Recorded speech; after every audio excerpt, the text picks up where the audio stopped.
जय हिंद दोस्तों। तो दोस्तों, आप अगर एक पीसी खरीदना चाहते हैं और आप कंफ्यूज हो रहे हैं कि आपको कितने बजट का पीसी खरीदना चाहिए, तो ये वीडियो आपके लिए रहेगी, क्योंकि हम आपको आज बताने वाले हैं कि आपके वर्क के हिसाब से आपको कैसा पीसी लेना चाहिए। ज़रूरी नहीं है कि आप 1 लाख रुपए का ले, 50,000 रुपये का ले या 10,000 रुपये का ले।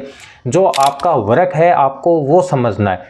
तो सबसे पहले हम आपको बता देते हैं कि जैसे अगर आपका वर्क है स्टडी, सिर्फ आप स्टडी के लिए लेते हैं, जिसमें आप माइक्रोसॉफ्ट ऑफिस, वर्ड, एक्सेल ऐसे ही वर्किंग करना चाहते हैं, तो आपको ज़्यादा महंगा लेने की ज़रूरत नहीं है। और उस पीसी जो हम इस पीसी को आपको बताएंगे उसमें आप नॉर्मल गेमिंग भी कर सकते हो, और वो भी टोटल आप 10,000 के बजट के अंदर अंदर।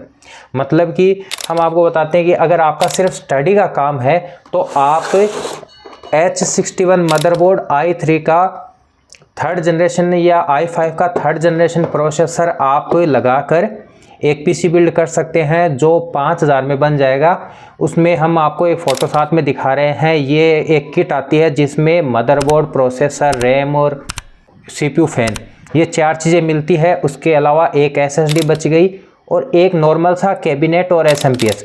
तो आप सभी को मिला के 5,000 रुपये में CPU तैयार कर सकते हो, और ये आपके लिए स्टडी के लिए सबसे बेस्ट प्रोसेसर रहने वाला है। ये जो पीसी आप बनाया है आपने 5,000 से लेके 6,000 तक भी अगर आपका बने तो आप इतने में बना लीजिए, ठीक है। अब ये पीसी जो आपका बना है इसमें आप सारे काम कर सकते हो। अब आप दुनिया को देख के कोई 50,000 का, 60,000 का, 70,000 का बना रहा है, आपको उसमें नहीं करना। आपका वर्किंग क्या रहेगा, इसमें आपके सारे काम हो जाएंगे। कई भाई लोग मेरे को ये पूछ रहे थे कि भाई साहब ये गेमिंग पीसी के नाम से आता है, इसका मतलब क्या होता है। तो आप गौर से सुन लीजिए। गेमिंग का मतलब सिर्फ ये नहीं है कि आप उसमें गेमिंग कर सकते हो, उसमें सारे काम कर सकते हो। गेमिंग का मतलब ये हैवी पीसी होते हैं।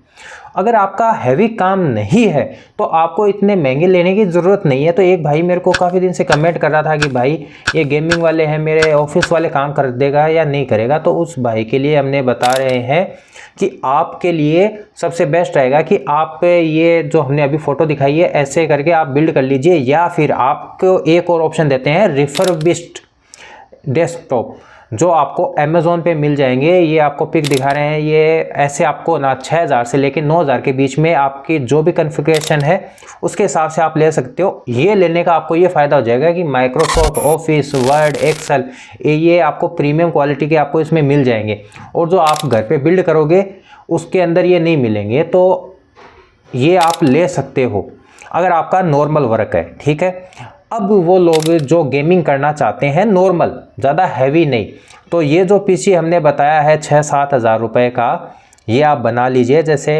H61 मदरबोर्ड, i5 का 3rd जनरेशन प्रोसेसर या i7 आपकी इच्छा है। इसके अंदर सिर्फ एक ग्राफिक कार्ड आपको ज्वाइंट करना है, जिसमें आपको हम 2 ग्राफिक कार्ड बता रहे हैं। एक तो आप लगा लीजिए 550 AMD का 550 जो ग्राफिक कार्ड आता है, ये आप लगा लीजिएगा। एकदम मस्त गेमिंग कर पाओगे आप नॉर्मल। ये आपको 5 से 6 हज़ार में मिल जाएगा, हो सकता है 6,500 में आपको नया मिल जाए। यूज़ में आपको 3 से 4 हज़ार में मिल जाएगा। तो 10,000 में आप बढ़िया से बढ़िया गेमिंग कर सकते हो। और एडिटिंग भी अगर आपको करनी है तो इसी पीसी में आप 1650 ग्राफिक कार्ड लगा लेना, तो आपका वर्क एकदम से बढ़िया हो जाएगा, ठीक है। अब ये तो पीसी हमने सजेस्ट किया 10 से 12 हज़ार रुपये तक का, जो ग्राफिक कार्ड लगा के ये 10-12 हज़ार का पहुंच जाता है। ये सिर्फ उन लोगों के लिए है जो सिर्फ और सिर्फ स्टडी मटेरियल के लिए लेना चाहते हैं, स्टडी करना चाहते हैं, या फिर सिर्फ और सिर्फ नॉर्मल गेमिंग करना चाहते हैं। अब अगर आपको हैवी गेमिंग करनी है कि आप चाहते हो कि मेरे को तो सिर्फ और सिर्फ गेमिंग ही करनी है या एडिटिंग करनी है, तो आप इन सबको अवॉइड करना। मतलब आज की डेट में अगर आप 8th generation, 9th generation, 10th generation ये भी लोगे ना, तो उसी प्राइस में आएगा जिस प्राइस में 12 जनरेशन के प्रोसेसर आ रहे हैं। जैसे i5 का अगर आप 10 जनरेशन लोगे तो वो भी आज की डेट में 8,000 का आता है, और 12 जनरेशन भी आज की डेट में आपको उतनी ही रेट में मिल जाएगा। तो आप इन सबको अवॉइड करके सीधा 12 जनरेशन में चले जाइए, जिसमें हम आपको ये एक फ़ोटो दिखा देते हैं। ये आप देख सकते हो, ये हमारा जो पीसी बना हुआ है आप देख सकते हो। इसमें i5 का 12 जनरेशन का प्रोसेसर लगा हुआ है और इसमें ग्राफिक कार्ड लगा हुआ है, ठीक है।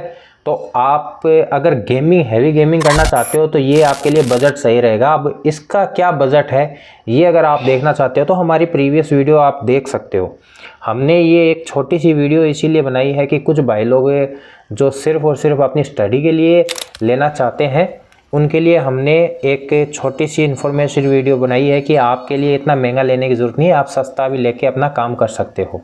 ठीक है, अगर आपको फुल हैवी गेमिंग के लिए चाहिए तो हम आपको एक सजेशन देते हैं।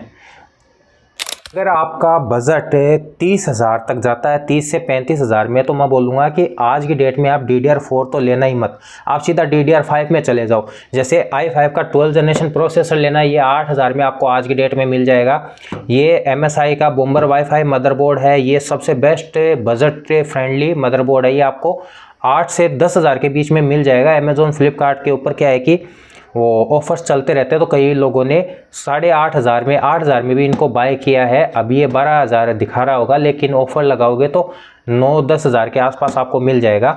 तीसरा, आप इसमें अगर आप गेमिंग करते हो, अगर आप और कोई काम करते हो तो इसका जो स्टॉक कूलर आता है वो यूज़ कर सकते हो, लेकिन अगर आप गेमिंग करते हो तो मैं आपको हाईली रिकमेंड करूँगा कि आप एक अलग से स्टॉक कूलर लगवा लीजिए। आपको लिक्विड कूलर लगाने की ज़रूरत नहीं पड़ेगी, आप स्टॉक कूलर लगा लीजिए। ठीक है, अब आपको मैंने ऐप सीरीज़ वाला मैं बता रहा हूँ कि आपको 12th जनरेशन का ऐप सीरीज़ ही लगाना है। आप नॉन ऐप भी लगाते हो कोई दिक्कत नहीं है, लेकिन आपको अगर गेमिंग और एडिटिंग करनी है बढ़िया लेवल की तो आपको ग्राफिक कार्ड लगाना पड़ेगा। अगर आपका 30 से 35,000 का बजट है तो आपका ये 1650 का ग्राफिक कार्ड जो है ये आपके लिए बेस्ट रहेगा। और अगर आप 40 से 45,000 में जाते हैं तो आप सीधे 3050 ग्राफिक कार्ड की तरफ चले जाइए, 8 GB वाला वेरिएंट, जो आज की डेट में 15 से 16,000 में नया मिल जाता है। तो ये आपके गेमिंग के लिए रहेगा, लेकिन अगर आपका नॉर्मल वर्क है तो इसको छोड़ दीजिए, आपके लिए वो सफिशिएंट रहेगा। अगर ये आपको वीडियो अच्छी लगी है तो एक लाइक, एक सब्सक्राइब करना। जय हिंद, जय भारत, धन्यवाद।